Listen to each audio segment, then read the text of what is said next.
Welcome inside another episode of Mic Drop, brought to you by the Believe Network and available everywhere you get your podcasts. Also on Sirius XM stations, thanks to Believe. Mike Asti, and we are going to talk some Steelers football on this edition of the show. And to have this conversation when we're talking Steelers football, I am going to be joined by a colleague and friend, Nick Farabaugh of Penn Live, who I will say is one of the better guests to have on for sure when you're talking Steelers football. And a lot to discuss right now as the Steelers get close to a bye week and then the meat of their schedule. And right now, Mike Tomlin kind of feeling himself, a little bit of a pep in his step after proving everybody wrong. Everyone who criticized Mike Tomlin got proved wrong, at least as we're speaking. It's a long year and a lot can change.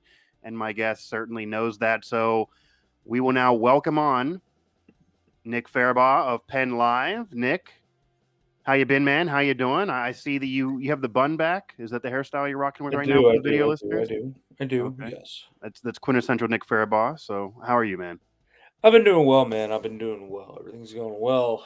Middle of football season's always a good time. So, Yeah, busy too, but of course, sure. everything's been really, really churning. So, and it's been an interesting season to cover the Steelers too.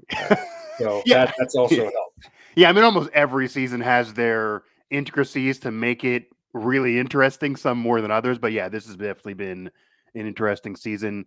We kind of all knew that going in, but it's even been more of that because, as I alluded to, Tomlin didn't really get his initial wish. He kind of wanted to start the year with Russell Wilson, see what he had in him, and then maybe make a decision counter. At this point, he had to do the reverse.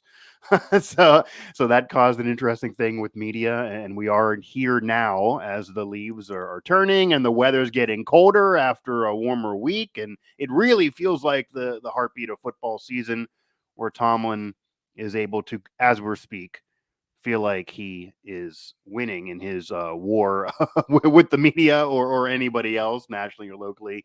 So I guess we'll start there, Nick.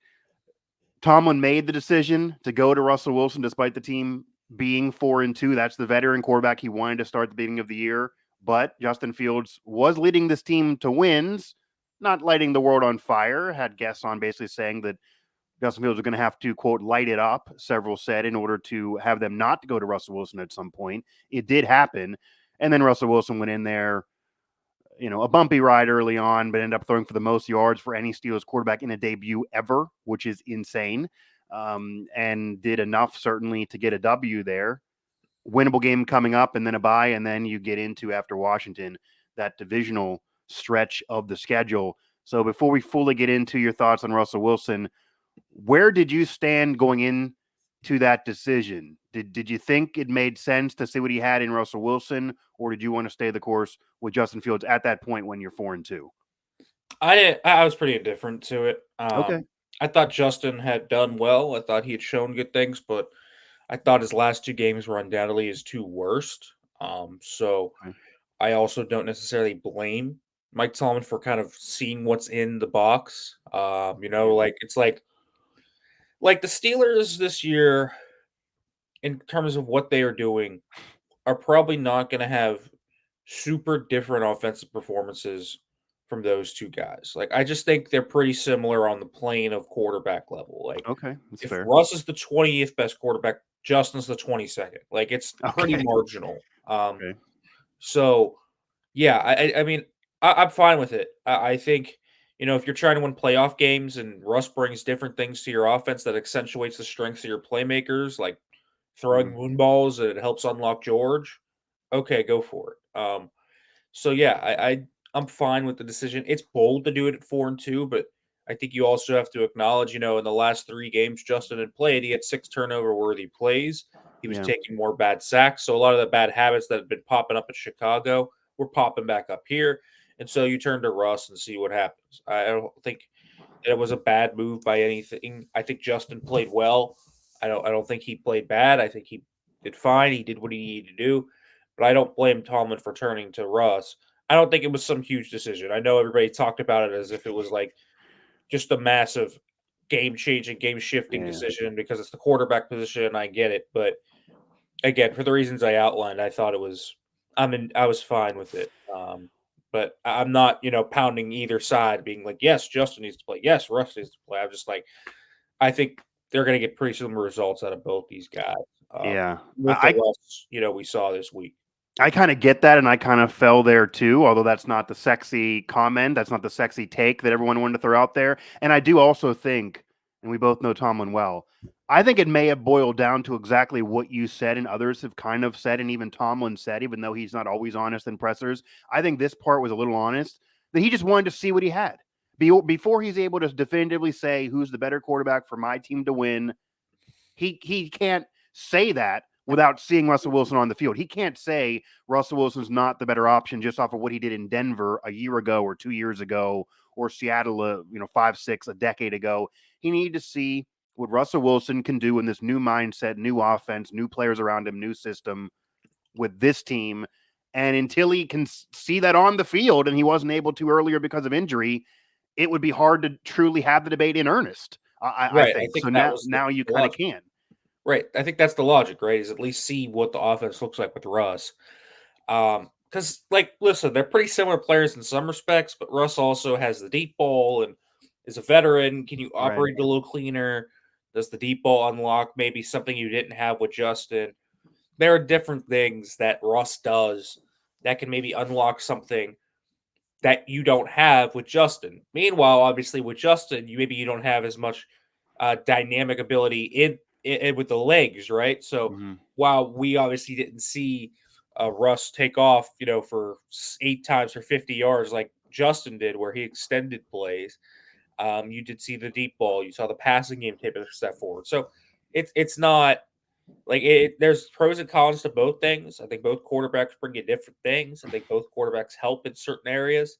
But I think Mike Tomlin's not wrong in trying to see if he can get a higher ceiling out of his offense because he wants to win a playoff game. I mean, I Right. think that's been their whole stated goal this entire offseason. Like, let's Yeah. not lose fact of this. The entire goal has been to end the playoff drought. And so if Russ can elevate your offense to a new level or at least a higher level, then yeah, it makes sense to do it because you want to win a playoff game. You don't want to go one and done in the playoffs again.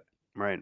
And I think we talked when I had you on during the off season that the difference of entering this calendar year, this off season, and then the season versus all the other ones of the past, whether it be the end of Ben, Mason Duck, Pickett, whoever, Rooney came out and vocally said he wants the playoff drought ended.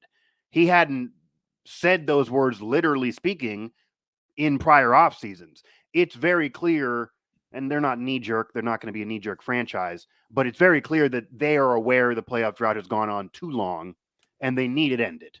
Even if they don't win a championship, they got to have the playoff drought ended. It's clear that it's starting to bother the Rooney family on down. So that is clearly the directive Tomlin's operating in. Now, I do want to get your thoughts before, again, we fully evaluate Russell Wilson and his actual performance, and then kind of move on to the rest of the season. Nick Farabaugh here, Penn Live, joining me on Mic Drop on Believe and SiriusXM and everywhere you get your podcasts.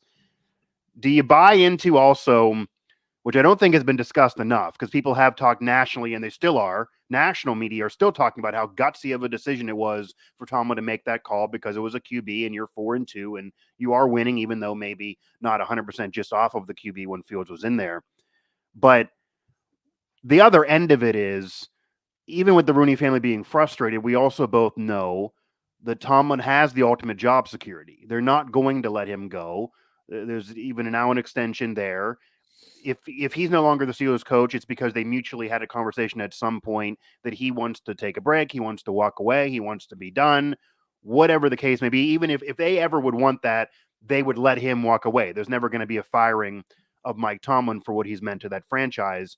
So because of that job security, you can make an argument it's not as gutsy as everyone's saying, and I don't mean that as a criticism of Tomlin, but we've seen Super Bowl winning coaches get fired off a quarterback decision that went awry. We've seen teams that win and then the next year they don't, and they're making a change 2 years into what they originally said they were going to give 5 years to just because it's the NFL these days. Tomlin doesn't have any of that stress. I mean, look at Stefanski, two-time coach of the year. He's him and the franchise with Cleveland are on the outs right now, and that's off of a decision that wasn't his, off of the QB decision that's now kind of ruining things there. What are your thoughts there? That, yeah, people nationally are saying it's a gutsy call, but maybe not as much when what's the risk if it doesn't work out? Yeah, they'd lose games and he'd be embarrassed and he doesn't want to lose, but he's not going to be let go. Yeah, I mean, he's not going to be let go, but it still is because anytime you make a quarterback decision like that, it can have ripple effects throughout a locker room. I think that is It's where, fair. the risk is. Now, I think Russ and Justin are both very well liked in the locker room, and I think he's very uniquely positioned in the fact that both quarterbacks are kind of loved in the locker room. So they're really, I don't think like the locker room was going to revolt if Justin kept starting. I didn't think anybody was going to be super mad if Russ came in clearly. Okay. So I think he was in a unique position. I think there's about two or three coaches in the league that can make a decision like Mike Tomlin made, and he's one of them. And Yeah. so, yeah, he made a decision that only a guy in his unique standing can make. It's a bolder move that he doesn't really make decisions like that. When was the last time that they were over 500 in anything and he made a bold decision to do anything like that? Yeah. Like I think it's It's usually when they're losing or when someone's injured and then you right. stay the course, I mean, like with he Mesa. deserves Yeah, applause for that in some it's true. regards because at the very least, he's trying to find a higher ceiling. Even if they don't reach that, it could Yeah. backfire on him. But him stating the goal expressly is not to just make the playoffs. They're not trying just to go 9-8 and 10-7 and Mhm. squeak in and say, "Oh, at least we made it." Like, no, they're trying to go win a game this year, win few games, try to make a Super Bowl run. Like, Yeah. I think the process behind a decision like that deserves praise. And so I think Okay. I understand where you're coming from, and I think yeah, I could probably agree that it's not as gutsy as it would be if, say, I don't know, someone else had made this move. Yeah. I don't But know if it's as gutsy as the national media is making it out to be. I right, guess I'll say that. I, You I know. I agree with that to a degree. But I also think the process is pretty sound from him. It makes a lot of Yeah. sense when you look at it from that view. And so even if it doesn't work out, I think they're in a position where if Russ starts to suck, I think they can easily go back to Justin. Yeah. So I Yeah. don't think I don't think there's a bridge burned. I think that very much they are in a position here where that was a solid, sound move from a process standpoint, and Tomlin is one of the only coaches that can make a move like that. So yeah, I agree. Yeah. Yeah, Nick Farabaugh here at Penn Live. And obviously, the vibe of the locker room being in there every day, but you can even feel it without being in there every day, honestly, just off of what Justin Fields said when he did lose the job that he didn't play well enough to keep the job at the time. What Russell Wilson said after he got the start and after the win on the field on national TV on this wouldn't be, we wouldn't be in this position. This wouldn't be the case without Justin. Congrats to him. It is a weird, almost everyone wants to call a situation when you have two quarterbacks vying for a spot a quarterback controversy or quarterback drama. Those labels would not apply to this. Maybe it's a quarterback situation if you have to change it again, but it doesn't feel like there's really any drama there. Russ knows his spot. He knows he's at the tail end of his career. He's willing to mentor. He wants to play, but he's not going to throw a chair and ruin things for the locker room. And Justin Fields is still young enough. He has tons of years in front of him. And if he has a Pro Bowl career, I think he probably can look back and 10 years from now and think that he had a former Pro Bowler, Super Bowl champion to kind of help him when he was trying to reboot things that didn't work out in Chicago. So this could work out for both of them for sure. It definitely could here. Again, Nick Farabaugh here at Penn Live joining me on Mic Drop. But I also want to get from you how you act. And we have a lot of games in front. Obviously, you win. You're not going to change now from Russ, who was the guy that Tomlin wanted initially. And Russ played well enough to keep his job. That's certainly a phrase that can be out there. How do you think he really played, though? What's your true evaluation of Russell Wilson? Because as I said, he did set some NFL history for the Steelers franchise with yards, things like that. He went to Pickens a lot. He opened things up for Pickens. But some are arguing that Pickens needs credit for catching those balls, that maybe Russ is getting too much credit for that performance. Some also could even bring up that the Giants are a team that either Russ or Fields could probably beat easily, and then you have a bye, and you're not going to really know whether Russell Wilson is the better guy to win you a championship for 2 to 3, if not 4 weeks, because the Browns are also a mess. Like, you got to get into that Ravens game, maybe, depending on how the Bengals are. Where are you, though, on how Russell Wilson has played so far and what you want to see from him as this schedule continues and does get harder? I mean, I think he played well. But I also understand the concerns. I think there has to be some concern with the arm. A lot of those deep balls were underthrown. He had a few throws to the sideline that just died on him. So I think there has to be concern with that, but I'm also willing to not make a sweeping declaration. Okay. It's one game, right? He threw 29 passes. I need a larger sample size than seeing this guy play for one game to say his arm's gone, et cetera, et cetera. Yeah. They operated really clean. Um, there weren't false starts. There weren't delay of games. He was making checks at the line. He was getting the protection set up. I thought that was really good. I thought the first half was everything that I had feared that he would have been at times. And what I mean by that is drifting into pressure, leaving pockets early, weird pocket movement. Just it was not good when they went three and out 3 or 4 times. But then after that, I thought he did a phenomenal job of distributing the ball to the right spot. I thought he had better throws in the second half. I thought the throw to Fryermuth was a really nice one. Both throws to Fryermuth were really nice. I thought he made plays to extended drives. I thought he made plays that weren't there happen. So, no, I think you have to say he played well. George Pickens absolutely deserves credit for making a lot of those great catches, but I also think you have to credit Russ for distributing the ball correctly, Yeah. giving Pickens a chance on a few of those. I thought the most egregious one that Pickens obviously bailed him out on was the helmet catch where bounces off his helmet. That should have been a touchdown, honestly. Like if Russ Yeah. leads him out in front, I think Pickens goes the whole way. Yeah. So that was a bad throw, but I thought that was like the only bad throw that I think I can 100% say Russ got bailed out on. Like, Okay. okay, like the 45 yarders, a deep ball down the sideline that was a perfectly fine throw. The touchdown throw is perfectly placed. Like I didn't think the balls were so terribly placed. Where Pickens made everything happen, except for that one play, of course.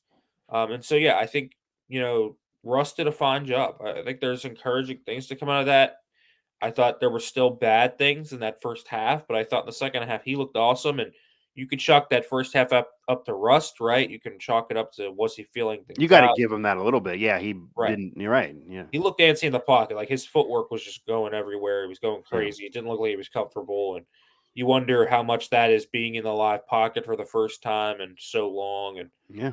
And so yeah, December, we'll early see how December it kind last of goes away. And again, I'm not willing to say his arm is dead or anything.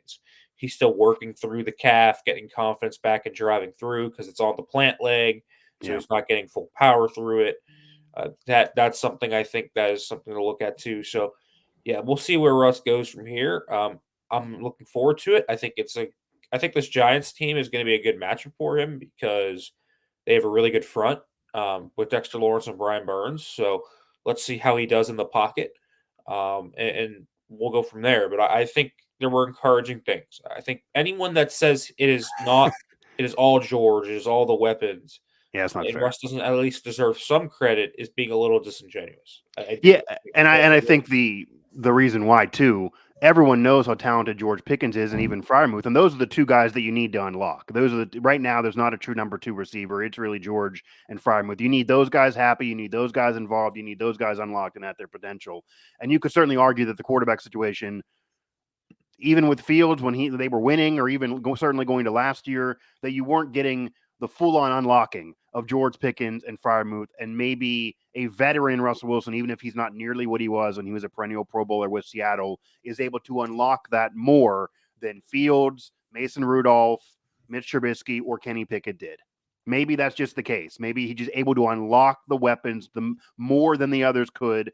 And I think what many were scared of, many people that followed those Broncos teams or never wanted Russ, even though the money was right and they're barely paying him anything, were saying, and I had many of them on this show, including a comedy writer in LA who was a big Steelers fan. I think everyone knows what I'm talking about. He was vocally against the Russ experiment. Really still doesn't like the Russ experiment. And part of it is that even if the numbers are okay and he's unlocking receivers, that he just takes too many damn sacks and turns it over too much. Those things didn't happen. So if he's not taking sacks, he's not turning it over, even if he's not, he's not going to be what he was 10 years ago. But there's enough there to keep on moving. And you would imagine the Giants, maybe it'll be a test for him, as you're mentioning, with the defense there, but you would imagine it wouldn't be something that he's wiping sweat off his brow the whole game. Like they should have at least be able to do enough where their defense should hold the Giants down, and the Giants shouldn't be putting too many points up with their issues with Daniel Jones. That the Steelers should be a little comfortable, even if they're not throwing 30 points on the board themselves. That's kind of the advantage of that game, that you could comfortably win it 20-16 and kind of know going in that might be the situation. He might be giving the Giants a little too much credit there. Yeah, maybe not even maybe 20. Yeah, 20-6. Maybe It's I'll take a been one off the real front. bad. They've scored Yeah, 10 points in the last 2 weeks, and yeah, right there you go. it was in complete disarray. But Yeah, yeah, I think that the process behind it is fine. And like, listen, Russ is gonna have probably bad games where he does sack himself, I'm and sure. Yeah, he's gonna make a crazy decision out of structure that is like, "What are you doing?" and throw a crazy pick. Um, but he had 0 turnover worthy plays and only took 1 sack, and he right. minimized at least 2 or 3 of them that I could think of off my top of my head. Yeah, yeah, yeah. The big play to Frymuth for 30 yards, I thought was just awesome. Jalen Warren's 3rd-9 conversion, he slips out of a clear pressure where Broderick Jones just was absolutely beat inside. Um, so there were a few plays where I think Russ saved him. Much Yeah. like Justin, I feel like has saved this offensive line. 100%. Fields Um, definitely did a lot, which I think is why people wanted to keep him in there, that he was able to bail things out when they broke right. down. And you would figure that Wilson can't do that as much or as well. He is older, but if he can do it enough, because he did used to do it years ago, maybe that's fine if he can give you a higher ceiling with Right. everything else. And I don't So, even think like the O line allows a ton of pressure. It's almost always one guy allowing the pressure, that being Broderick Jones. yeah, yeah. Um, It's a whole and nother conversation. Yeah. right, it's like always him. But I Yeah. think for Russ, it actually does help him. The fact that it is coming from the right tackle side, Russ can at least see it and anticipate it. Yeah. So I Yeah. think That's a that'll positive. help him get a quicker step on it. Than say if it was coming from his blind side. Right. So yeah, I think that's important too. So I think Russ, has done a fine job so far. Let's see what he continues to do. I can see the struggles coming. It's not all going to be rosy Yeah. like it was against Yeah. the Jets in that second half, but I think the start of it makes a lot of sense and kind of justifies. Okay, this is kind of you see at least the vision that Tomlin was going for with the move from that Yeah. second.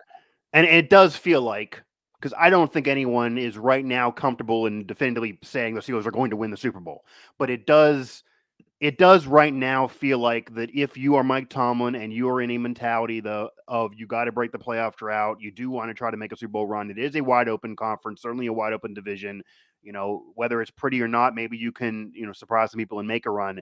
That Wilson gives the team a better chance to make that happen than Fields, even if Fields was winning games. And yeah, there's not been too many times throughout NFL history. I think it's like once or twice, and they were asterisk situations where one was actually a 5-1. One was there was a tie there from years back where a 4-2 guy does kind of get benched, but it wasn't the initial plan. You had a veteran, former Super Bowl champion, Pro Bowler waiting in the wings. Like the other examples that are brought up, you didn't have a veteran Super Bowl champion waiting in the wings who was still able to play well. You had somebody nobody was aware of and who certainly wasn't good. So it's a little different situation now to try to Oh, compare to 30 years ago or yeah, yeah.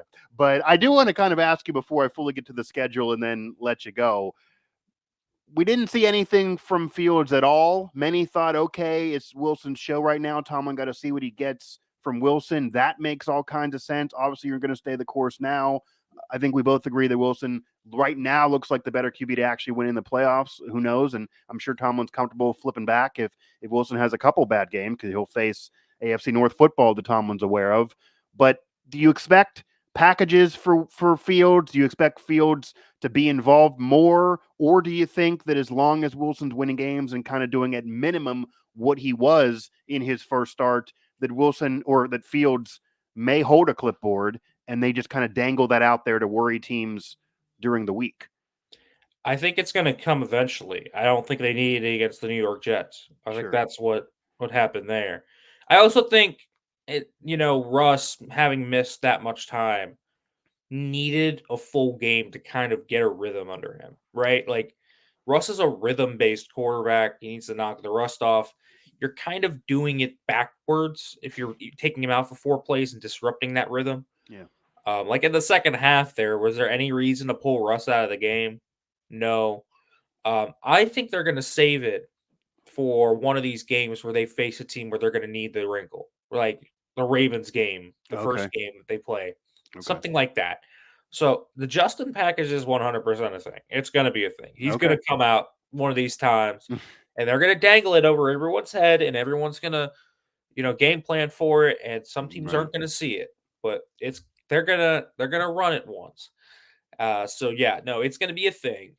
I don't know when, but I think it's going Yeah. to be in one of these games where they're going to need a little bit more offensive firepower, and Justin maybe gives them something that Russ can't, and that'll pop out. So yeah, no, I think Justin will have a package for him at some point. I'm not surprised it wasn't last week. I for sure don't think it's going to be this week I either was against gonna the say you Giants. probably don't need it this week either. But Yeah. after the bye week, I do very much believe that a Justin Fields package is going to be a thing. I just don't know when, and we'll see. Whatever it does, I think Yeah. they're going to have a pretty extensive Justin Fields package too. Yeah, and you have that opportunity because Justin Fields also has now a lot of experience playing in the system that maybe you weren't expecting when you originally opened up the season and you originally named Wilson the starter. And you're able to have a couple games with Wilson under his belt. You also can make when you're 4-2 and 5-2.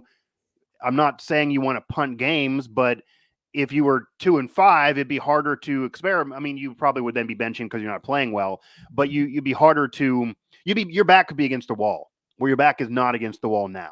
You can kind of play with things. You give Wilson some time. You got to buy. You then then it goes to Washington, Baltimore, Cleveland, Cincinnati, Cleveland, and then Philadelphia. That's kind of the next line there, and then the Chiefs and Cincinnati, and that ends the season. So to get in there and kind of let you go, where do you think the Steelers truly stack up in terms of the AFC? And even in the division, people probably roll their eyes like obviously the Browns are a mess. The Bengals have dealt with injuries. They've been up and down. So it should just be Steelers Ravens. Is it that simple? And where do you think the Steelers are in their goal to finally end a playoff drought? How do you kind of think this should go? They're not going to win all of these. Tomlin knows that in his heart of hearts, but they certainly need to scrape away and get some of these divisional games. And part of winning a playoff game, Nick, as we both know, is not only winning more than just 9 or 10 games overall, but maybe getting a home game, maybe getting a bye, maybe being able to say, okay, if the AFC is down this year, I need to comfortably ride in and not fight for it down the stretch. Part of the issue is they would lose games they should win. They've already lost a couple this year, and the seed line would be bad. And then they're on the road and they're going to a snowstorm. How do you see this play out, barring any catastrophic difference to what you've seen so far? Well, I think the Steelers are going to be in this till the end. They only have to go 5-5 to get to 10-7. Yeah. Very doable with their schedule. They could probably do better than that. I think the Bengals are going to very much be in this too. And I think the Bengals are a flawed team, and I think the Steelers can beat them. But they still have Joe Burrow in that offense, even if the offensive line's an issue. That defense truly is awful, though. That Bengals defense is really bad. Yeah, yeah, yeah. But like, here's the Eagles' schedule. Okay, they're at home against the Eagles this week. Then it's Raiders, Ravens, Chargers, Steelers, Cowboys, Titans, Browns, Broncos, Steelers. I mean, it's not exactly a murderer's row. I think they're going to be good enough to win some of those games. I think they're going to be going on a nice little run here. So I think they'll be in it. I think the Browns are cooked from basically every angle. Yeah, Um, yeah, yeah, yeah, yeah. so I see the Steelers popping into this. Definitely being in the playoff race the whole way. We'll see if they continue to have the Ravens' number. It has mystified me every single time they face this team that they just like last year's win at home against the Ravens is one of the craziest games Yeah. I've ever seen a team win. The Ravens receivers had to have dropped 10 balls in that game. Steelers should not have even been close in that one. And the Ravens receivers just completely, just absolutely pooped their pants. I Yeah. mean, there's no other way to say it. That's what they did. And so this, we'll see where that goes. But I mean, you kind of think about where the Steelers are going to be. They could certainly walk into Baltimore at 7-2. I don't think that's anything crazy to say.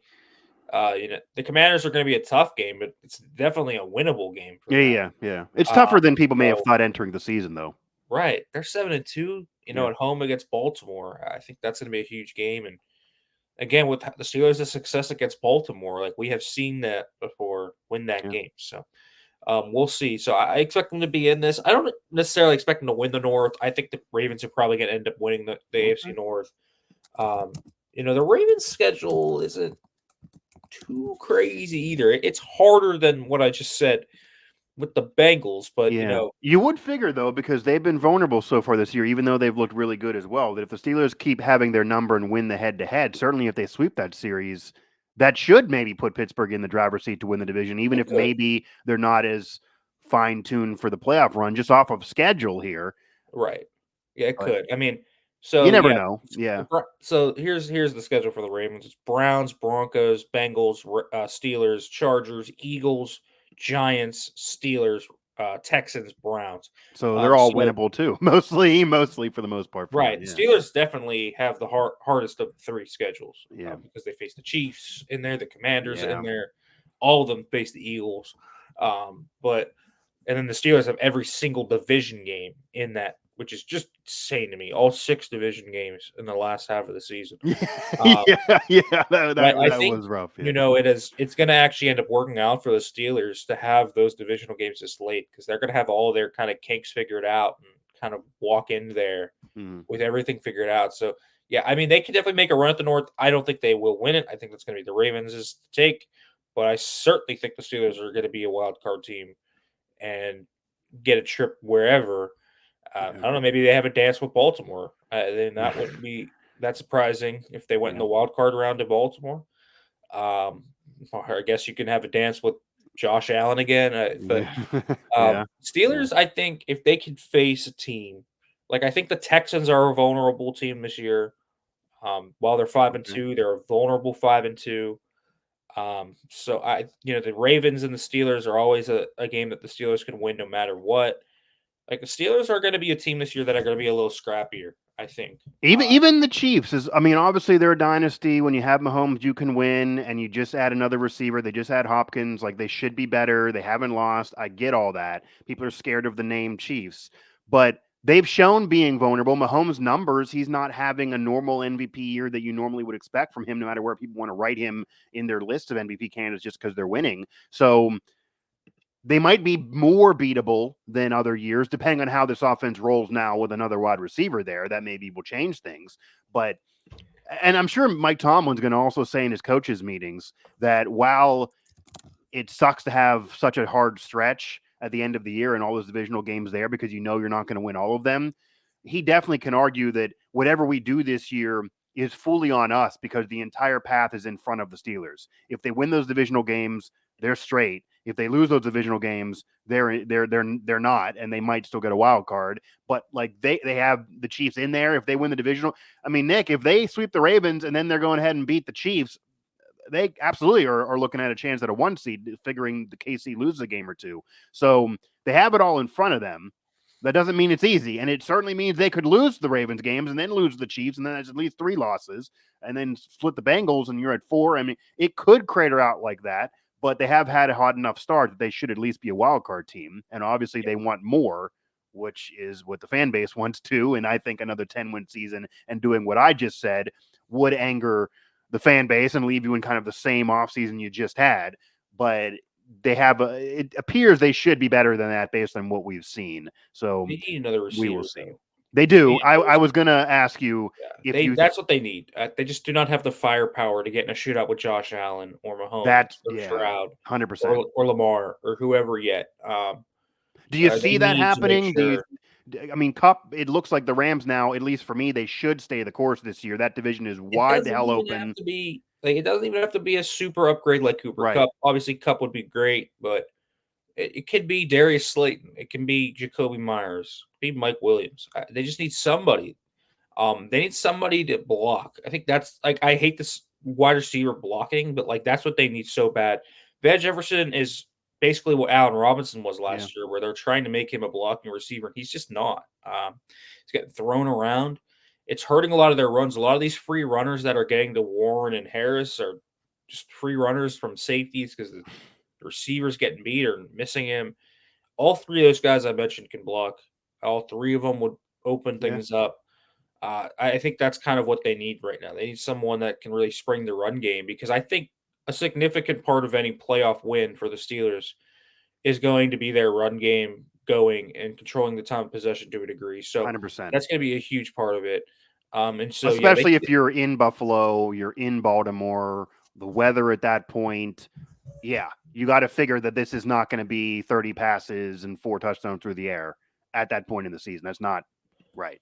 100%. They need another guy. So that's the biggest thing and the reason why I still could so easily see it being that one and done, but let's see what they can do. They need to add Yeah, somebody though before the deadline. yeah. Neither result would surprise me if they're one and done. I think I'd be surprised if they don't get in at this point. But if they get in, it wouldn't surprise me if they're one and done. It wouldn't surprise me if they finally win a playoff game. But a lot of it could come down to what the offense can do. So, I guess officially last thing, and this will be easy.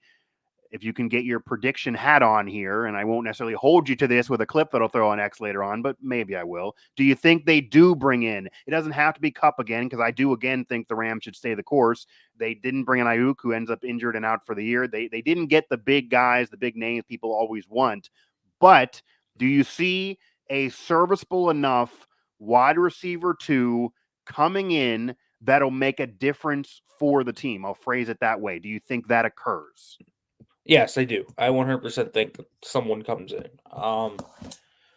Mike, I mean, the Mike Williams thing feels like to me it already would have happened. I don't know. I Yeah. feel like that should have happened, which tells me the Steelers are trying to shoot higher.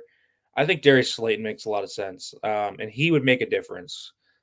Fans would have some Deontay Johnson throwback because Slayton's has some inconsistent hands and does the loop around thing after the catch too, but he gets open, he blocks, and so I don't know. I think Darius Slayton makes a lot of sense, and you can definitely rationalize why that's not happening since they faced the man this week. So Yeah. after this week, I think it makes a lot of sense for a Darius Slayton trade to happen. And I think that would definitely make a difference for the Steelers. I think it'll be a huge upgrade for their wide receiver 2 position, and would give them a lot more firepower. And he's a guy that can win deep. I think that's another thing. So whether you have Fields or Wilson, both those guys love to throw those deep balls, and it replaces Van Jefferson, who is your weakest starter on the entire team. Yeah. So 100%. I think that is something they will do, and I think someone will come in. We'll see if it's going to be enough because I don't think an Ayuk Adams Cup type player is coming down the pipeline here, but Or I do think Hopkins, they'll end up those getting a type. really Yeah. solid player here to Yeah. upgrade that spot with. Yeah, and it could be a player that the casual fan is not as aware of. So it could be a player that doesn't come in with the fanfare that an Adams, a Cup, a Hopkins, those guys would have. But it still could be a player that makes the difference and maybe gets you that playoff win. Makes life easier for George Pickens, makes life easier for whoever the QB is, makes life easier for the running backs. Gives you kind of a Deontay Johnson feel. I mean, there were great moments. There were times fans were frustrated, but there was blocking, even if the numbers weren't always there. It might be that type of ride, but maybe Pickens is even better now that he's even more of a one now. And it also seemed almost like pie in the sky a little bit. I know there's a new regime now, and Khan's not Kevin Colbert, but to give up a lot, you'd have to be giving up a lot for the future figuring to get any of the guys we mentioned before. Maybe the Hopkins is one that you can kind of sit there and say, and this is what the Patriots did with Belichick and Brady and the Chiefs are doing now, that they're kind of getting bargain discount for former stars that are on the end of being stars, that they get a lot out of when they're there because they're with Mahomes. Maybe that's something that, okay, the Steelers could have done that. But would you get the same out of Hopkins with Wilson and Fields versus him going with Mahomes? Probably not. So I do think someone's coming in. I'll keep an eye out for who you mentioned there and see who actually does come in. And it might be a bye week situation too. That gives the team a full head. We're only worrying about making this trade happen. Pretty much, that is our number one priority outside of healing everyone up and all of that, and kind of getting a mental break. So that might be what needs to occur. But all the people that are out on Khan because he hasn't got a second wide receiver yet, I think are jumping the gun a little bit. We have to see whether it can happen or not. There's still time for it to happen. But if they bring nobody in, that would make me wonder what the offers were, if they were shooting for the stars too much. And for a team that is vocally saying they have to end the playoff drought, whether it be Rooney, Tomlin, etc., they are vocalizing it more this past year. If they bring nobody in, when so many teams are, that then maybe would warrant criticism that, like, are you really going for it this year? Because clearly that's a hole you have to do something with. So 100%. yes, 100%. yeah. So Nick, I appreciate the time for sure. I know you had a long night last night, so I'll let you enjoy the rest of your day and a lot of coverage here before the Steelers do go and kick off on Monday Night Football. So Nick Farabaugh of Penn Live, I appreciate it, man. Yeah, thanks for having me on, man. Appreciate it as always. Anytime. Absolutely, man. Definitely have you back on as we have before, and we'll definitely do so again. So again, Nick Farabaugh there of Penn Live. He analyzes better than I think anybody else on the Steelers beat. So, or one of the elite analysts to come on these shows on the Steelers beat. I don't want to get any texts from any of my other friends that cover the Steelers, or Alan Saunders, for example, a colleague of mine throughout the Sports Now network that I've certainly had on shows and talked about on shows as well. He's obviously a great guest too. But Nick Farabaugh hit it out of the park there. And yeah, you got to see more out of Russell Wilson. I do think it was the right call because you got to see what you're going to get out of him. Fields was winning, but it really wasn't on him. If Wilson gives you what he gave against the Jets, they should certainly beat the Giants and then keep it moving. It'll all come down to divisional games, but they're all winnable, even though they have a tougher schedule than the rest. At minimum, they should be a wild card team. They do need to win a freaking playoff game. That is clear. They do need to be in the best situation they can to get there and not having to go in a snowstorm, having more than 10 wins, being able to win these swing games, maybe, beat the Ravens once, beat the Bengals twice, maybe try to beat the Chiefs. Those things seem like they're probably not all going to happen that way, but do things like that can lead you to a playoff win, because then maybe you have a better chance at being home and being in a better situation or a better matchup. But without a second wide receiver, as Nick said, and as we both agreed, and I do think another will come. It won't be a superstar, but another will come. But without a second wide receiver, even if they had a better year, even if Wilson's fine, I could easily see another playoff loss to Josh Allen and the Bills, who do add. They did add. They have more firepower, even though you no longer have Stephon Diggs. So they've had their roller coaster ride, but that is a quarterback in his prime that is an MVP candidate. That's where Wilson was years ago, but is not there now. That is an offense that has more chemistry. That is a team that has more chemistry, that has been fully together, whereas the Steelers have tinkered things. They just beat the Steelers in the playoffs. It'd be hard for me to believe the Steelers are going to go into Buffalo in another snowstorm and beat Josh Allen, who maybe has problems in the conference championship game, maybe has problems in a deeper round. Granted, his numbers are usually fine, but maybe loses to Mahomes, who's beat him most of the time. But in those early round games against the Steelers, certainly the numbers were there and he was fine. So that should still be a problem. You're obviously not going to pick the Steelers to beat the Chiefs if they match up at any point in the postseason, even though the Chiefs look vulnerable this year. They got Hopkins. They probably are going to click. You're going to be worried about a Ravens matchup, but that might be the most winnable one because that's always a coin flip, and the Steelers have owned Baltimore in recent years, and Lamar is an MVP candidate again. But how much can he do it at that point in the year?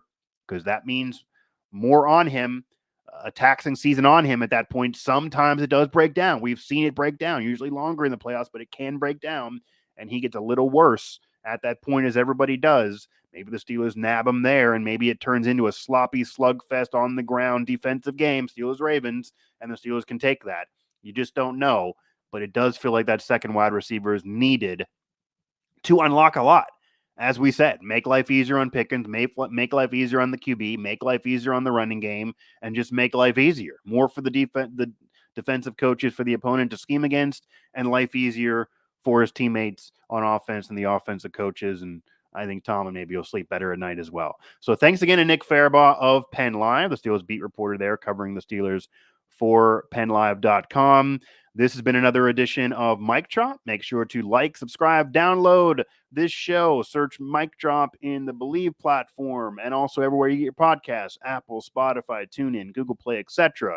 Feel free to like and subscribe on my personal YouTube channel where this show will live video-wise. We do record video just so you get to see us have this conversation, even though most of the content does live on the audio side for Believe. And also check out Believe on Sirius XM. Mike Drop and many of the shows are there on Sirius. Obviously, that's a lot of audio in your ears, but you get to hear the analysis from guests like Nick Farabaugh. So a lot on the line for the Steelers, but a pep in Mike Tomlin's step nonetheless. Little less drama right now among Steeler Nation, and Steeler Nation kind of proved wrong. I think Tomlin also secretly likes that too. So we will see how this unfolds the rest of the season.